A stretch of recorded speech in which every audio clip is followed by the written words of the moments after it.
Naimbag na oras, Ilocos, at iti paulo dagiti damdamag ditoy. Press Corps.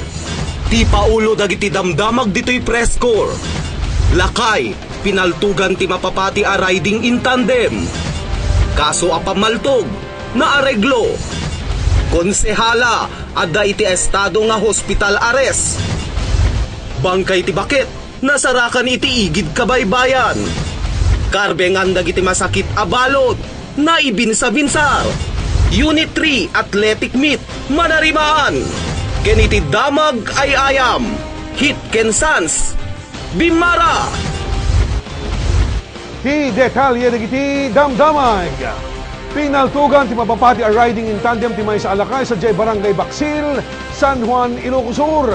Napagamuan nga paawit ti biktima iti pagtayanda iti maaramid ti nakamames a krimen. At iti police report ti press corps ni Sel Benitez. Dead on arrival apaman ti panangitaray dati balay pagagasan iti may sa alakay. Kalpasan ang pinaltugan dahito iti saan pa'y anabigbig ama suspetsa. Anakasakay ti motorsiklo. Apaman ti panagawid da kuma ti pagtaenganda sa Gimod Sur San Juan, Ilocos Sur. Nabigbig ti biktima itinagan nga Severino Asuncion, agtawen 78, Mannalon, ken residente tinadakamat a lugar.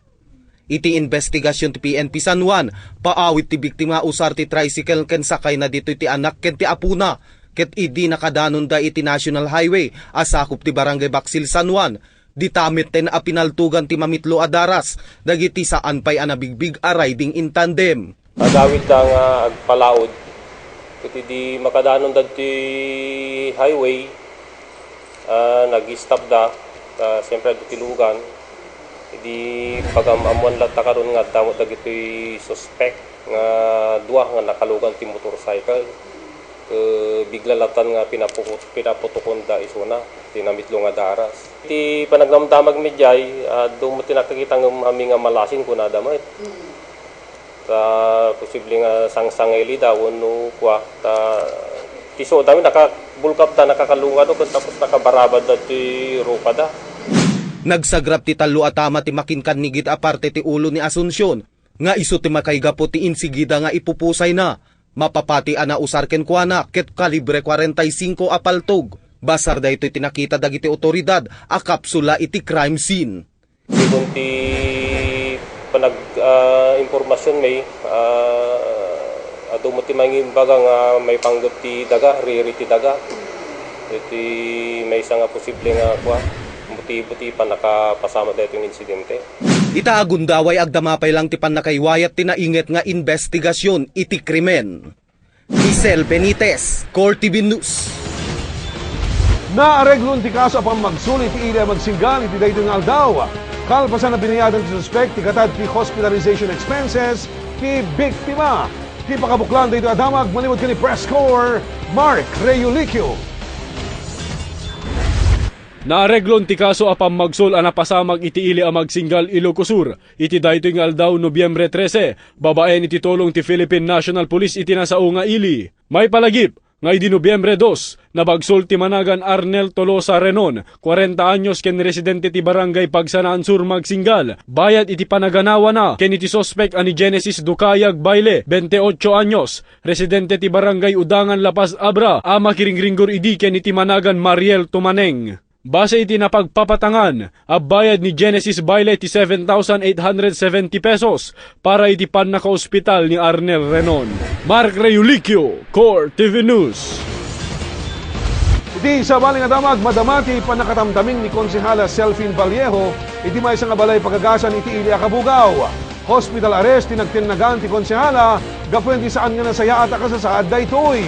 Positive findings ti Doktor. At iti report ni Press Corps Lerly Bunag. Maululaw ken agkakapsot. Dayto iti marikrik na ni Konsehala Selfin Vallejo iti Ilia Kabugaw. Isut makarason nga nakakonfine dayto iti may sa apribado nga pagagasan iti nasaong ili. Ket nagtinag nga hospital arrest iti Konsehala. Kalpasan nga inpatangken ti COP ti Kabugaw nga awan iti special treatment ken kuana. Tatay, ta medyo makita tayo nga nalusyaw iso na. Kita maditi bagi nakalag high blood, ano di jay makari na ti panghihina. Iso nga pinakuyugak tatayan kini PO3 Bibian na tibidad Nga napandain pa Dr. DJ ayan ni Dr. Suero. Saan pa'y laeng nga masinuno ti PNP kabugaw no kaano iti panagsaya at ti kasasaad tinasao nga konsehala. Isu nga iti agdama saan da pa'y laeng nga ammo no kaano nga agsubli ti stasyon ti kapulisan. May palagip nga ng rugi iti 10 days arresto menor ti konsehala iti November 8, ket malpas into no Sabado Nobyembre 17. Gapwen iti panakay tinag iti kaso na nga like slander. Yung tatay, iti kalman, iti prepare mi di ay Torre pa yun to kita, nakita pa din, medyo naka-okay, di pagyanan na kumadiyayan. Yung nagkaroon ti hypertension, nag-high blood, iso nga adatatay iso na di hospital. Inbura pa iti COP nga saan amabalin nga pilitan ng isubli ti stasyon ti konsehala. Gaputa nakapsot da ito'y ken maululaw. Lerlibunag, Core TV News. Padaanan digini sumarunuan na barang adamdamag dito'y press corps. Bangkay ti bakit, nasarakan iti igid kabaybayan. Karbeng andag iti masakit abalot, naibinsa-binsar. Unit 3 Athletic Meet, Manarimaan. Ken iti damag ay ayam, hit ken sans. Bimara, dagita ken dadumapay amwen ti panagsubliti. Press Corps,